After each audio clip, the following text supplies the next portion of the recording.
Shalom dan selamat pagi untuk anak-anak kami yang kami kasihi. Sungguh sangat bersyukur hari ini bisa bertemu kembali di dalam ibadah kita. Sebelum kita memulai setiap aktivitas kehidupan kita, mari kita terlebih dahulu datang kepada Tuhan. Kita memuji Tuhan, kita satukan hati, mari kita berdoa. Segala puji syukur kami panjatkan kepadamu ya Tuhan, untuk segala kebaikan-Mu di dalam kehidupan kami. Dari malam hari Engkau masih berkenan memberikan kami napas kehidupan hingga pada saat pagi hari ini. Sebelum kami memulai setiap aktivitas kami, kiranya Engkaulah yang menolong kami, yang memberikan kami kekuatan, bahkan hikmat yang daripada Tuhan untuk mendengarkan dan melakukan firman-Mu di dalam kehidupan kami. Ampuni kami atas segala dosa kami, hanya di dalam nama Tuhan Yesus kami berdoa dan mengucap syukur. Amin. Mari kita mengangkat lagu pujian, Yesus itulah satu-satunya penolongku yang sungguh.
Firman Tuhan yang tertulis di dalam Mazmur 107 ayat 23 sampai 32. Ibu akan membacakan dari sini. Anak-anak ibu ikuti di rumah ya. Mazmur 107 ayat 23 sampai 32. Ada orang-orang yang mengarungi laut dengan kapal-kapal, yang melakukan perdagangan di lautan luas. Mereka melihat pekerjaan-pekerjaan Tuhan dan perbuatan-perbuatannya yang ajaib di tempat yang dalam. Ia berfirman, maka dibangkitkannya angin badai yang meninggikan gelombang-gelombangnya. Mereka naik sampai ke langit dan turun ke samudra raya.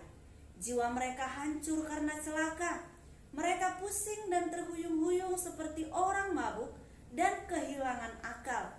Maka berseru-serulah mereka kepada Tuhan dalam kesesakan mereka, dan dikeluarkannya mereka dari kecemasan mereka. Dibuatnyalah badai itu diam, sehingga gelombang-gelombangnya tenang. Mereka bersukacita sebab semuanya reda, dan dituntunnya mereka ke pelabuhan kesukaan mereka. Biarlah mereka bersyukur kepada Tuhan karena kasih setianya, karena perbuatan-perbuatannya yang ajaib terhadap anak-anak manusia. Biarlah mereka meninggikan Dia dalam jemaat umat itu dan memuji-muji Dia dalam majelis para tua-tua. Yang menjadi tema dari firman Tuhan hari ini adalah dahsyatnya Tuhan, ya. Tetapi sebelum ibu menjelaskan bagian firman ini lebih dalam lagi, mari kita saksikan video berikut ini.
sudah anak-anak ibu saksikan, ada lautan yang begitu luas. Selain dari lautan yang luas, apalagi ada ombak yang kuat dan ada kapal yang sedang diombang-ambingkan oleh kapal tersebut. Nah, coba kalau anak-anak ibu ada dalam kapal itu, apa yang menjadi tindakan dari anak-anak ibu? Tentunya ketika kita berada di dalam kapal itu, kita akan merasa ketakutan karena ombak yang begitu besar. Ketika kita meminta tolong, kepada siapa kita minta tolong? Sementara kita sama-sama menghadapi masalah yang sama, yaitu ombak yang begitu besar di dalam kapal tersebut. Nah, anak-anak ibu yang kekasih, firman Tuhan dalam Pemazmur ini menceritakan tentang kedahsyatan Tuhan.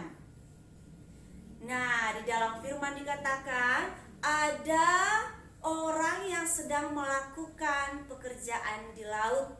Nah, mereka bisa melihat ciptaan Tuhan. Ciptaan Tuhan yaitu lautan yang begitu luas.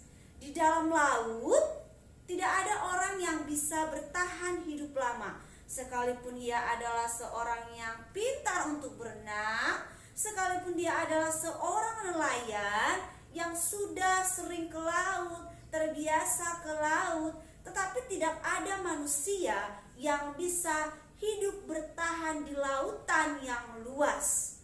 Nah, di dalam Pemazmur ini dikatakan para pedagang yang ada di laut itu sedang melakukan pekerjaan. Lalu Allah berfirman menguakkan badai, membangkitkan badai, sehingga badai itu pun naik. Nah, badai aja bisa taat kepada Allah. Ketika badai naik, maka kapal itu pun ikut naik. Ketika badainya turun, gelombangnya turun, maka kapal itu pun ikut turun. Nah, apa yang dirasakan oleh para orang-orang yang ada di dalam laut itu, yang ada di dalam kapal itu? Mereka sangat ketakutan.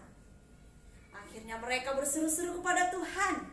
Pada ayat 28 dikatakan, maka berseru-serulah mereka kepada Tuhan dalam kesesakan mereka, dan dikeluarkannya mereka dari kecemasan mereka. Dibuatnyalah badai itu diam, sehingga gelombang-gelombangnya tenang. Nah, anak-anak ibu yang kekasih, ketika mereka dalam kesulitan, mereka berseru kepada Tuhan, sehingga Tuhan mendengarkan seruan mereka dan badai pun bisa terdiam. Wah, luar biasa, karena badai pun bisa tunduk kepada penciptanya. Nah, apa yang mau diajarkan kepada kita saat ini? Tentunya kita juga sebagai manusia memiliki yang namanya masalah kehidupan. Ya, bisa saja masalah yang kita hadapi itu bukan karena kita ada di dalam lautan, tetapi dalam kehidupan ini banyak masalah yang kita hadapi. Baik itu masalah dari diri kita, baik itu masalah dari orang lain, baik itu masalah dari keluarga kita sendiri. Tentunya semua pernah mengalami yang namanya masalah kehidupan. Tetapi kita mau meyakini Tuhan dahsyat, bukan hanya di dalam ciptaan, tetapi juga dahsyat untuk mengeluarkan kita dari masalah kehidupan. Mungkin saja anak-anak ibu ada yang kesulitan di dalam menghadapi pembelajaran karena jarak jauh. Ada orang tua yang tidak bisa menemani anaknya belajar di rumah karena berhubung orang tua harus mencari rezeki, harus mencari nafkah, sehingga anak-anak belajar sendiri di rumah. Ketika mau mengirimkan tugas, ada rasa khawatir. Karena apa? Mungkinkah tugas saya ini sudah betul? Mungkinkah tugas saya ini bisa dapat nilai bagus? Nah, ada rasa kecemasan di dalam diri kita. Tetapi kita mau berseru kepada Tuhan, seperti orang-orang yang tadi yang sedang ada di dalam masalah itu. Ketika mereka ada di dalam kapal, mereka berseru kepada Tuhan. Kita juga, walaupun ada mungkin yang punya penyakit, udah lama sakit tapi tidak sembuh-sembuh, kita bisa berseru kepada Tuhan. Orang yang berseru dengan sungguh-sungguh kepada Tuhan, kita yakini Tuhan pasti mendengarkan seruan kita, sehingga Tuhan akan mengeluarkan kita dari masalah hidup kita. Seperti ombak tadi. Ombak tadi menjadi reda. Ombak itu taat kepada Pencipta. Bahkan masalah yang kita hadapi bisa Tuhan redakan di dalam kehidupan kita. Kita bisa keluar dari masalah kehidupan kita. Oleh karena itu, kita yakini Tuhan kita itu dahsyat di dalam kehidupan kita, di dalam menolong kita untuk keluar dari masalah kehidupan kita. Anak-anak ibu tetap semangat belajar di rumah. Sekalipun orang tua ada yang harus bekerja dan tidak bisa membimbing, bahkan ibu guru juga terbatas untuk mengajari karena belajar daring, kita yakini Tuhan sanggup menolong kita, dan kita juga sama-sama berdoa supaya COVID ini cepat berlalu, kita bisa bersama kembali untuk sama-sama belajar di sekolah. Kiranya Tuhan yang menolong kita untuk melakukan firman-Nya ini di dalam kehidupan kita. Amin. Mari kita bersatu di dalam doa. Kembali kami mengucap syukur kepadamu ya Allah, terkhusus untuk kebenaran firman-Mu yang boleh kami dengarkan pada saat hari ini. Kami meyakini Engkau begitu dahsyat di dalam kehidupan kami. Sekalipun Tuhan kami mengalami yang namanya masalah kehidupan yang rumit, kami yakini dan percaya Engkau selalu ada bersama-sama dengan kami. Kami memohon dengan sungguh-sungguh kepadamu ya Tuhan, sehingga Engkau mendengarkan kami dan kami pun boleh keluar dari setiap masalah kehidupan yang kami alami. Bapa di sorga, kami akan melanjutkan setiap aktivitas kami hari ini. Kiranya Engkaulah yang menolong kami, yang memberkati kami, yang memberikan kepada kami damai dan sukacita. Hanya di dalam nama Tuhan Yesus kami berdoa dan mengucap syukur. Amin.